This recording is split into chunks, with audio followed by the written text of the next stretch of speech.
नमस्कार, आप देख रहे हैं BLS न्यूज UP/UK। मैं हूं आपकी अपनी काव्या। आज खबर लेकर आई हूं देवभूमि उत्तराखंड की आध्यात्मिक नगरी ऋषिकेश से।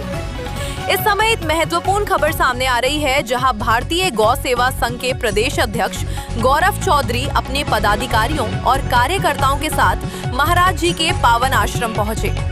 सनातन संस्कृति, गौ संरक्षण और समाज सेवा के मूल मंत्र को आत्मसात किए हुए इस आश्रम में सभी आगंतुकों के लिए रहने, भोजन और अन्य आवश्यक सुविधाओं की विशेष व्यवस्था की गई।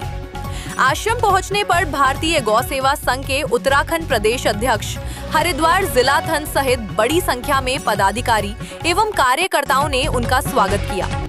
कार्यक्रम के दौरान प्रदेश अध्यक्ष गौरव चौधरी ने पूरे आश्रम परिसर का भ्रमण किया, गौशाला का निरीक्षण किया और गौ माता की सेवा कर उनका आशीर्वाद प्राप्त किया। इस अवसर पर उन्होंने कहा कि गौ सेवा केवल धार्मिक आस्था का विषय नहीं, बल्कि भारतीय संस्कृति और मानवता की सबसे बड़ी सेवा है। मीडिया से बातचीत के दौरान गौरव चौधरी ने वर्ष 2027 के विधानसभा चुनावों को लेकर भी बड़ा राजनीतिक बयान दिया।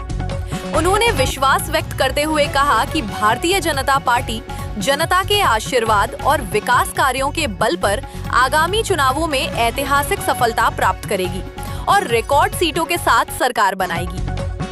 वहीं गौ सेवकों को हुई सजा के मुद्दे पर उन्होंने गहरी नाराजगी व्यक्त की। गौरव चौधरी ने कहा कि गौ माता की सेवा करने वाले लोगों को दंडित किया जाना अत्यंत दुर्भाग्यपूर्ण और निंदनीय है। उन्होंने सवाल उठाते हुए कहा कि क्या गौ सेवा करना भी कोई अपराध है?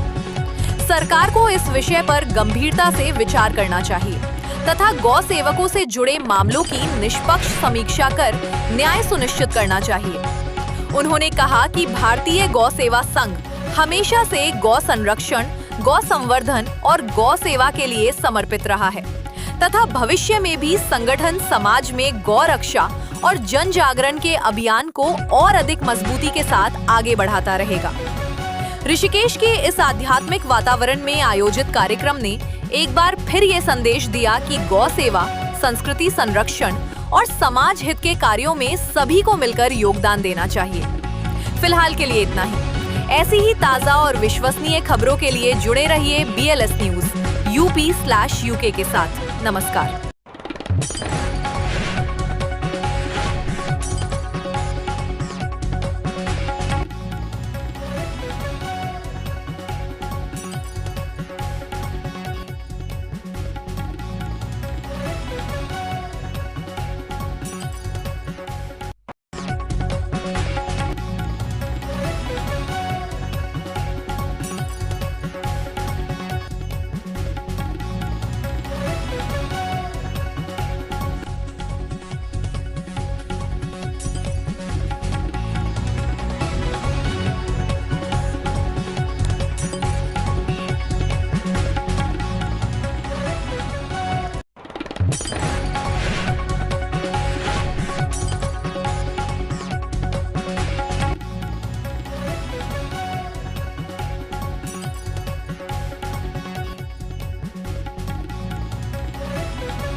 जय श्री राम। आपका देवभूमि उत्तराखंड में स्वागत है। जैसे लखनऊ से सीधे उत्तराखंड महाराज जी के आश्रम पहुंचे हैं, इसका क्या कारण है?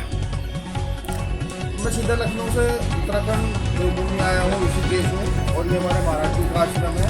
तो मैं महाराज जी के दर्शन करने आया था और अपने प्रदेश अध्यक्ष और जिलाध्यक्ष और जिले की कार्यकारिणी, देशी कार्यकारिणी देखने और उसको सुचारू रूप से ठीक चल रही है या नहीं, उसमें कोई ब्लैकआउट। यूपी में योगी जी की शासनकाल कैसे चल रहा है? यूपी में योगी जी का शासनकाल बहुत अच्छा, बहुत बढ़िया चल रहा है। लॉ एंड ऑर्डर, सड़क निर्माण और आप कुछ भी देख लीजिए, गन्ना भुगतान। और योगी जी का तो कोई वही नहीं 400 के पास। उत्तर प्रदेश में योगी जी का कोई कॉम्पिटेंट नहीं है। अब की बार 400 के पास, तीसरी बार योगी जी लगातार मुख्यमंत्री बनेंगे। जैसे उत्तराखंड में आप आज आए हैं और यहाँ चार धाम यात्रा चल रही है, इसके बारे में आपका क्या कहना है? चार धाम यात्रा चल रही है, बहुत बहुत बढ़िया व्यवस्था है, कानून व्यवस्था दानी जी की सरकार में। कहा जाए भारतीय जनता पार्टी की सरकार है, सब जगह व्यवस्था बहुत अच्छा है। दानी जी की चारधाम यात्रा के लिए बहुत बढ़िया व्यवस्था सुचारू रूप से चल रही है। प्रशासन का इसमें बहुत बढ़िया रोल है और बहुत बढ़िया चल रहा है। जो कि कुछ गौ सेवकों को अदालत से सजा हुई है, इस बारे में आपका क्या कहना है? ये सोचने का विषय है। सजा देने वाला भी जिहादी है और इसके लिए पार्टी भी, भारतीय जनता पार्टी भी और सब हिंदू संगठन जो है लगातार प्रयास में है कि अगर इस टाइप का काम होगा तो कोई गौ सेवा करेगा कौन? अगर पार्टी के लोगों के साथ भी ऐसा होगा कौन करेगा? इसको अपील होगी इसमें। धन्यवाद।